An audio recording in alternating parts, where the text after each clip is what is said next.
all about a girl. U.S. soldier with 16 years of service gets detained in Russia. Let's talk about it on Azimuth Podcast. I'm Kimberly McNabb, and with me is Barrett McNabb. Well, here we go again. American traveling to Russia gets detained. So Staff Sergeant Gordon Black, with 16 years of service, including combat tours in Iraq and Afghanistan, was on a permanent change of station orders to travel from Camp Humphreys, South Korea, to Fort Hood. When he decided to do a button hook to fly to China, change airplanes, and then go to Vladivostok, Russia. I mean, you can't make this stuff up. Heck of a detour. I know it is. It definitely is.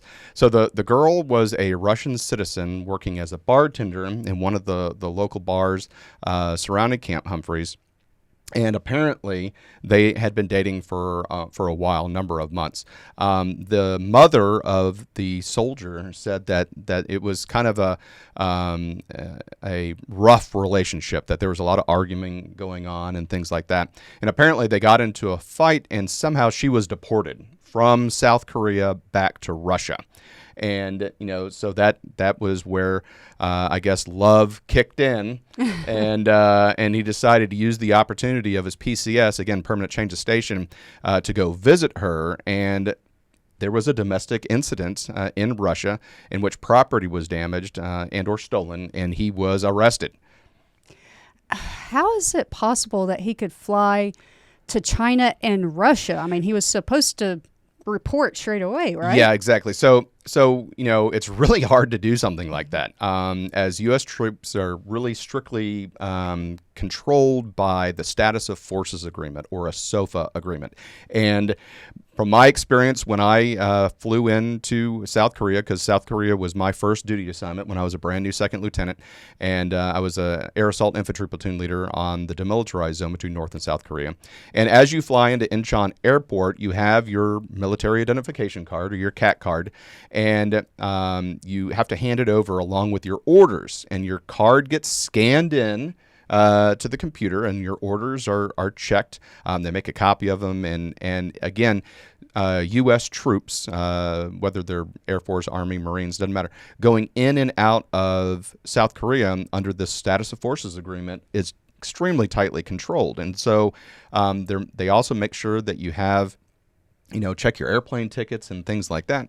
And so I just don't know how he was able to get on an airplane to fly to China, knowing that he has this, he would have had to show ID, and his name is in the system. And then I'm beyond certain, I didn't do the research, maybe I should have, but I'm beyond certain you need a visa in order to fly into Russia. And so I can promise you he didn't have that. So I don't know how he talked his way past the Russian customs facility. But again, with him having orders to travel to Texas from South Korea, I just don't know how he would have done that. I mean, the Army has DOD has a system called TRIPS, and it's the Travel Risk Itinerary Process, and it used to be mandatory. It turns out, as I was doing the research for this video, it's not mandatory anymore. But still, it was. You had to, talk about whether you were going to be flying or taking a POV, a privately owned vehicle, to your destination. You had to answer questions like how many hours of sleep you're going to get before you go on the road trip. You had to, are you traveling by heavy truck, light truck, sedan, or motorcycle? You had to, how many, how far are you going? How many times you're going to take a rest stop? And you had to print all this stuff out and if you're flying along with airplane tickets and stuff like that, and give it to your chain of command in order to approve. And so I can just imagine him filling out something like this and be like, Russia. And the problem is there's a war going on in between Russia and Ukraine, if you don't know, and it's been for more than 2 years now. And Russia is a Category 4 do not travel country. I wouldn't need anybody to tell me that. Yeah, I mean, but the State Department has do not travel, and DOD's policy is do not travel. So he's going to face some administrative stuff just for doing this button hook instead of flying to the United States, going to Russia.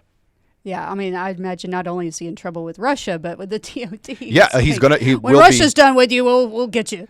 Yeah, I mean, it is just absolutely crazy to people do this. I mean, obviously we had, the soldier that ran into North Korea when he was en route. You deserve what you get if you do that. I mean, yeah. I mean, he's going to be dishonorably discharged. I mean, he was supposed to report to Texas installation for disciplinary process anyway, and which is why he ran away. So the MPs took him to the security gate and said, "All right, good luck." And as soon as they left, he turned around and walked out of the airport and then ran into North Korea.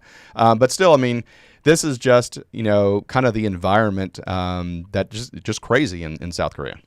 So, what was South Korea like when you were stationed there, and why were there Russian girls? Yeah, so South Korea. So this is in 2000 when I went there, and so I was stationed there from I think it was December 2000 through December 2001, and it was the Wild West. I mean, it was the Wild West. This is all pre 9/11. Obviously, while I was stationed there, September 11th happened. So it was 9/12. But yeah, for the international date line, it was 9/12. So everybody's talking about 9/11. I'm like, what happened? You're talking about it happened on 9/12.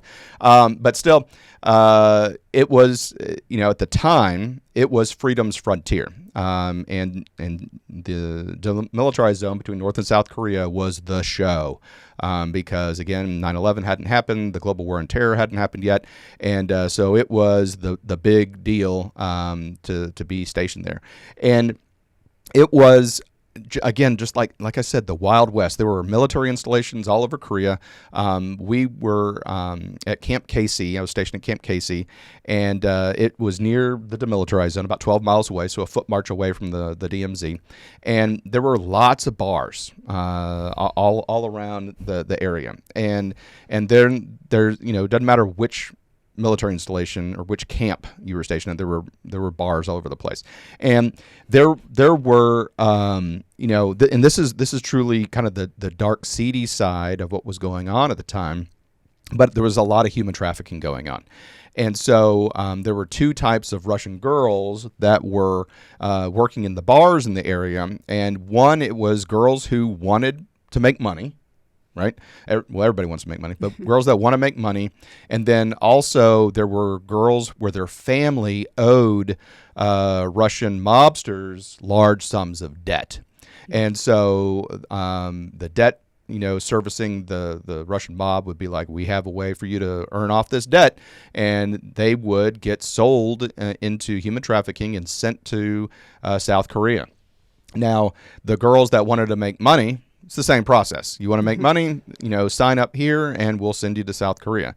And this happens worldwide, but the access to U.S. service members and their cash makes it easy to do it again in foreign military installations. And so, unfortunately, girls would get to South Korea, their passports would get taken away from them, and there were three kinds of bars that some of these girls would get to. One would be just a bar, and they'd be wait staff, or they would be bartenders. The next is strip clubs, and they would have to dance and things like that. And then straight up brothels, where they're forced into sexual slavery. And the sad thing is you don't know which one you're going to get on that. Now, this sergeant is dating a bartender, so looks like it's on the up and up, as far as a bar goes.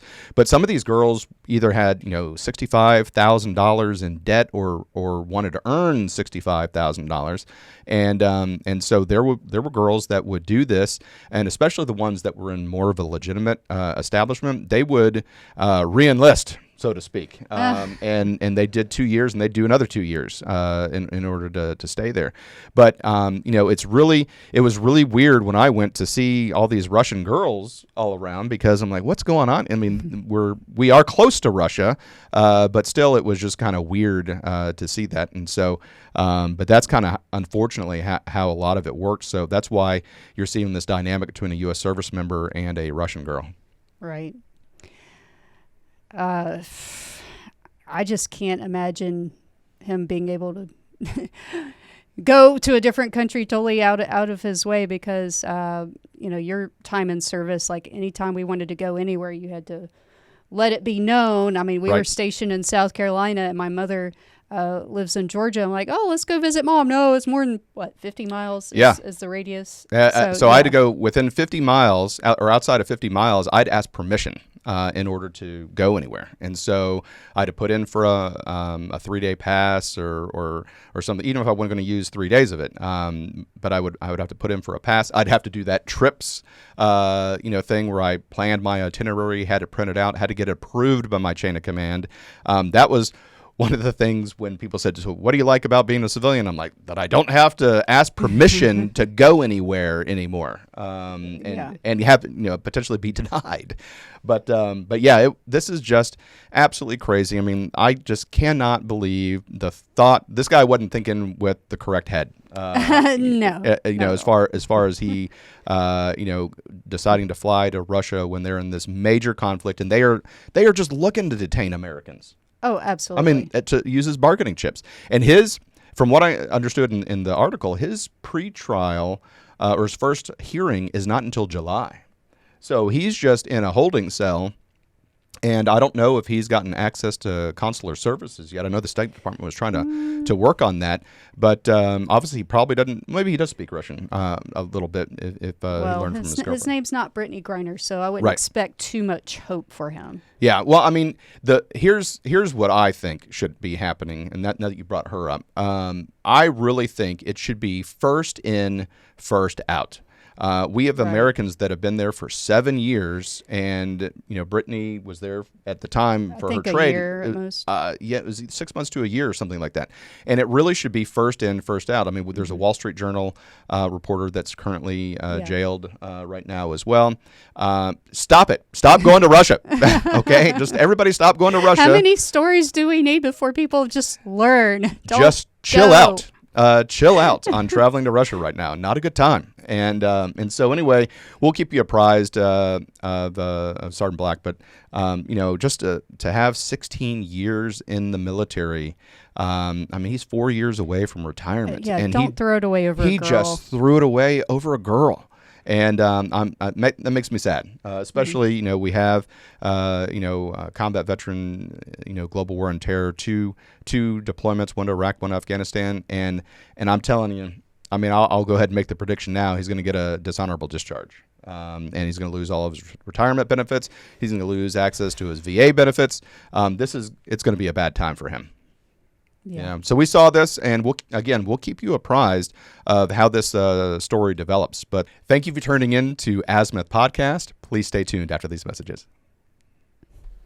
Hi, everyone. Thank you for listening. If you enjoy our show with all the stories we share, we would love your support.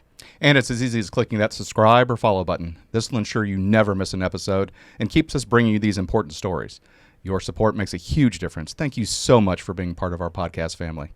Thanks, and keep tuning in.